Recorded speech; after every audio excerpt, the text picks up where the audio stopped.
istri yang saleha, jika dia keluar, selalu dia mewaspadai hal dengan menjaga aurat dan sikapnya serta memperbanyak zikir dan secepatnya pulang ke rumah. Kondangan udah mampir, duduk ngobrol, kondangannya 15 menit, mampir 2 jam setengah. Ya, bukan ibu-ibu yang di sini, bukan sana di sana. Ya, kayak gitu. Mau numpang sholat silahkan numpang sholat. Habis pulang selesai sholat ya pulang. Gitu. Jangan nunggu lama-lama, jangan tuh. Lalu leha-leha dulu, duduk ngobrol dulu ini itu, jangan. Sedangkan suami ada di rumah. Ya, pahala seorang istri saat menyambut suami, ya Allah luar biasa banget. Suami pulang ngelihat istri udah dandan, udah cantik, udah bersih. Saat pulang dilihatnya senyum. Benar, suami itu capeknya ditaruh di pagar rumah, nggak dibawa masuk lelahnya. Kenapa? Hilang, senang sudah. Ya. Dan tugas seorang istri itu menyemangatkan suami untuk berbuat kebaikan.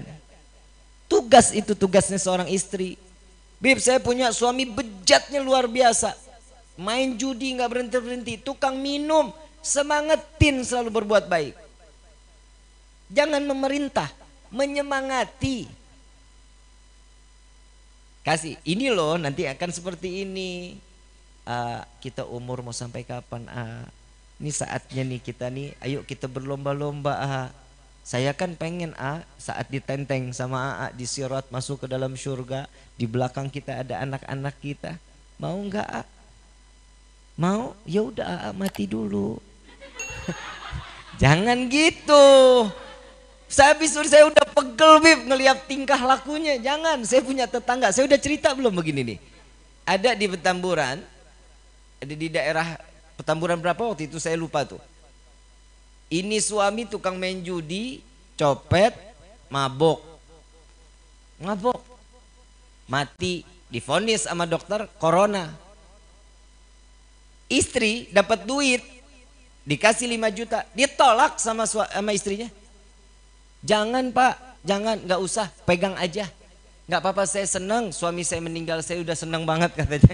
Di suaminya udah bikin pegel luar biasa, nggak boleh begitu.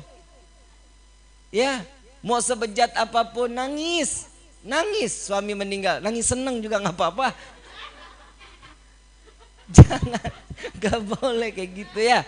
Tetap doain ya. Tugasnya seorang istri itu penyemangat, berbuat kebaikan. Jika seorang suami ada permasalahan di luar, ini saya nggak suka nih begini. Udah ya kalau itu kan semua udah jalan kayak gitu, emang itu orang udah sifatnya seperti itu. Jauh lebih baik. Bisa nggak begitu? Makanya saya dinikahkan sama Kalau saya nikah sama dia bisa main cakar-cakaran Karena ini yang sabar, yang bager. Makanya saya dinikahkan sama Karena orang baik. Kan semangat. Iya juga ya. Udah ngasah golok nggak jadi. Bisa nggak begitu? Nggak tahu deh Bib.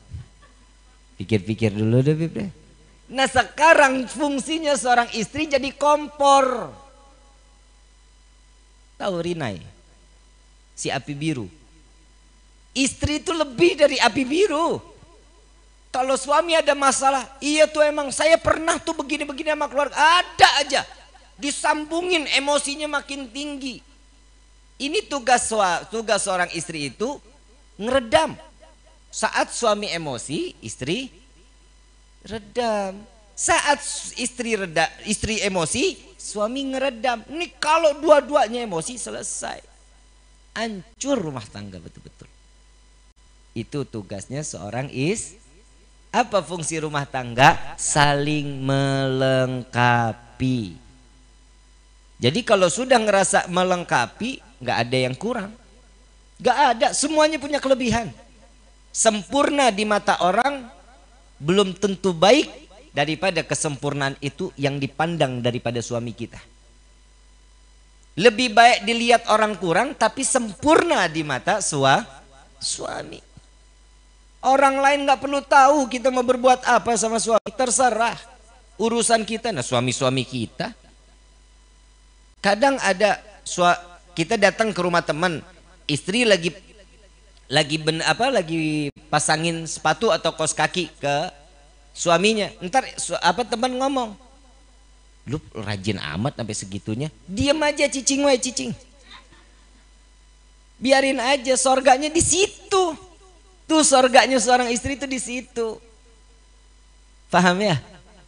Jadi harus melaksanakan suatu kebaikan agar suami tersebut bisa jauh lebih baik. Seorang istri yang soleha senantiasa mengabdi kepada suaminya. Mengabdi berarti menghamba. Seorang hamba kepada Allah itu kan taat, wajib. Apa yang dilarang ditinggalkan, kan begitu? Sama, setiap istri pun juga harus begitu. Yang disuka jalanin, yang gak disuka tinggalin. Itu namanya menghambakan diri kepada suami. Sama. Bukan berarti yang syariat ditinggal, yang jelek dijalanin. Gak bisa. Kalau suami mengatakan ini kewajiban, yang ini ketentuannya untuk agama, syariat, wajib kita jalani. Nah, kalau untuk kemaksiatan jangan. Gak boleh.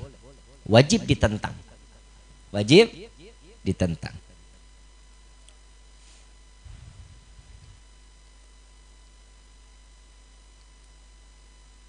Seandainya suami ibadahnya kurang, istri pengen ngelihat suami ini ibadahnya siang malam, pengen banget.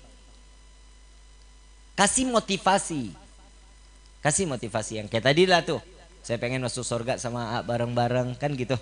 Banyak bawa satu gerbong anak-anak kita, saudara-saudara kita, kan kita bisa masuk sama-sama. Setelah dia melakukan suatu kebaikan, walaupun saat setelah kita bicara itu melakukan ibadah cuma satu kali, apa yang dia lakukan pahalanya kita dapat.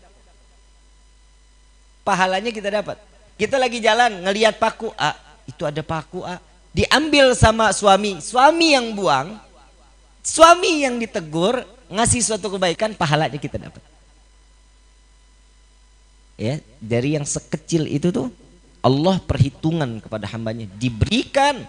Jangankan kebaikan yang kecil, yang nggak kelihatan aja deh.